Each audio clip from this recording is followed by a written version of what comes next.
Hello, and welcome to Dream at Home. We're Northwest Drama, and we'd like to invite you to join us from the comfort of your home as we explore Shakespeare's A Midsummer Night's Dream.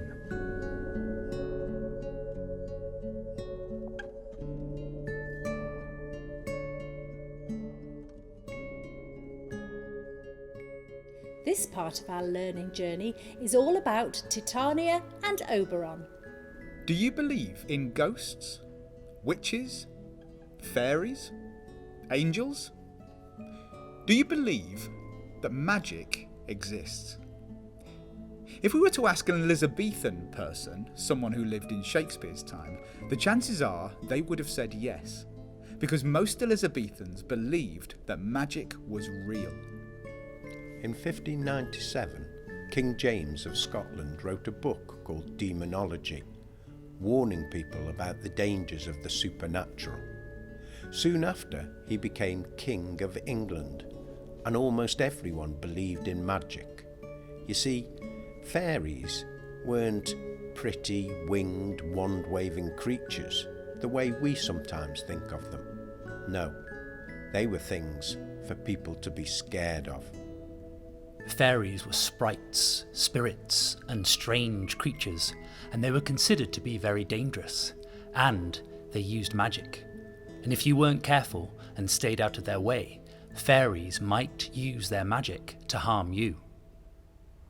People were scared of fairies because they weren't ruled by the same laws as human beings. But even in Shakespeare's fairy world, there are still laws. They were still ruled by a king and queen.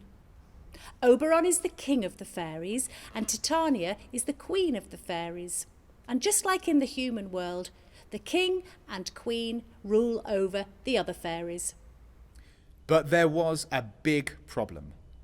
Oberon and Titania were arguing, and as the king and queen of the fairies, this was no ordinary argument. It was an argument that was changing the very weather itself. Shakespeare uses the bad weather as a way of showing that the world is in chaos. This is called symbolism. Titania tells us about the effect their argument is having.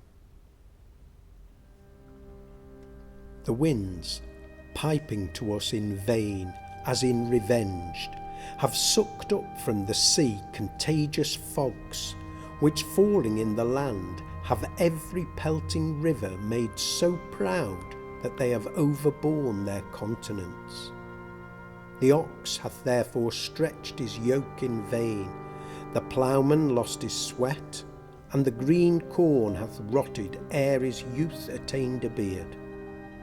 The spring, the summer, the childing autumn, angry winter change their wonted liveries, and the mazed world by their increase now knows not which is which.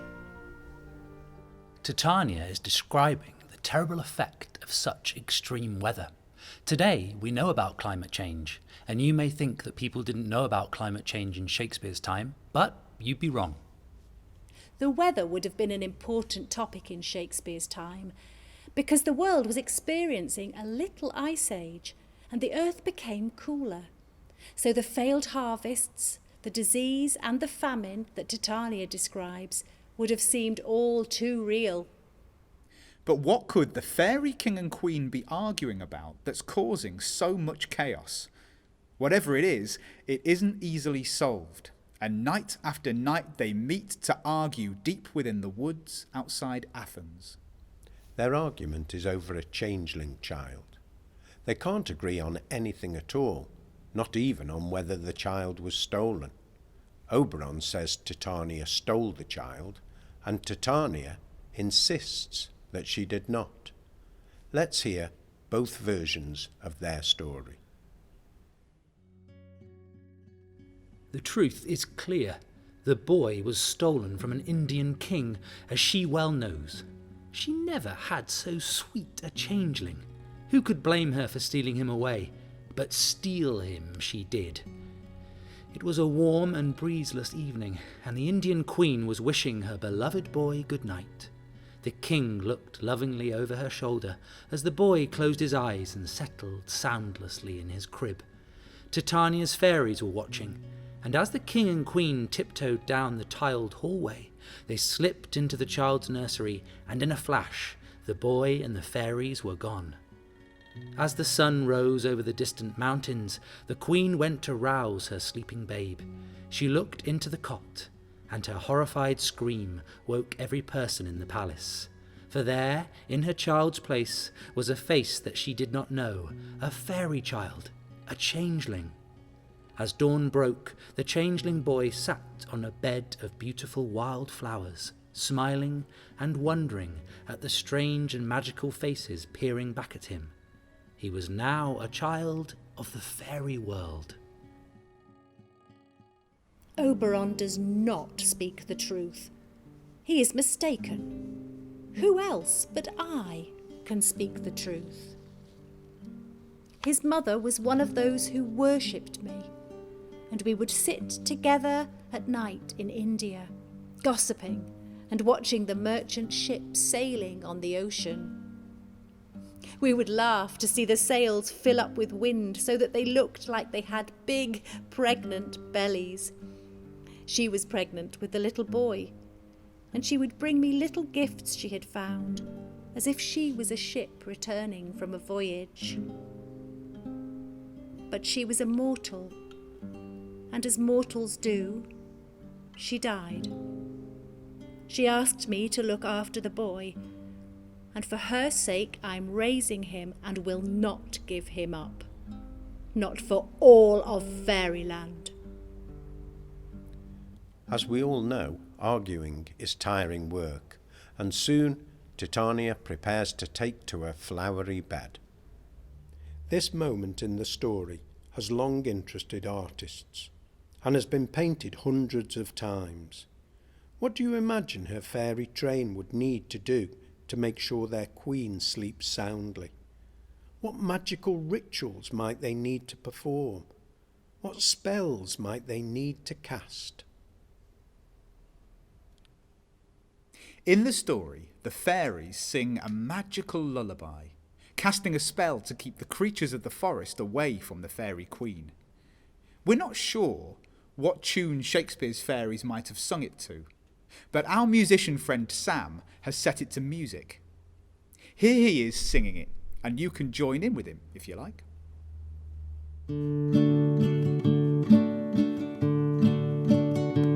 You spotted snakes with double tongue, thorny hedgehogs be not seen, newts and blind wolves do no wrong. Come not near our fairy queen. Fill, O man, with melody, sing sweet lullaby,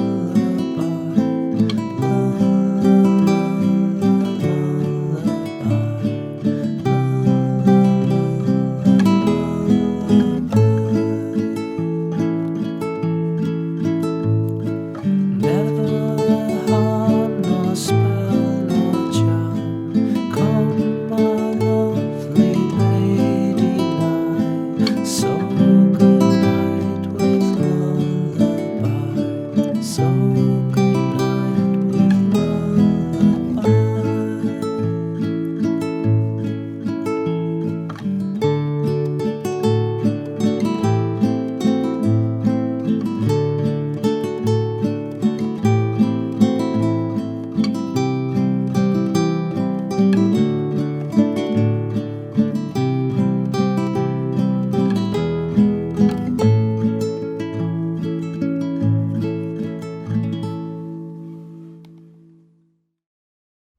As Titania lay down to sleep, Oberon appeared.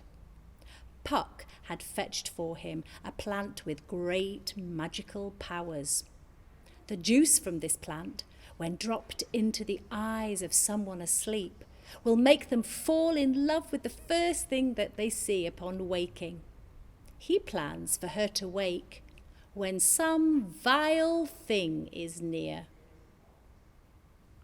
And who does Puck find close by amongst the trees, its bottom rehearsing a play with the other mechanicals? Puck transforms his head into that of a donkey, and just at that moment Titania awakes.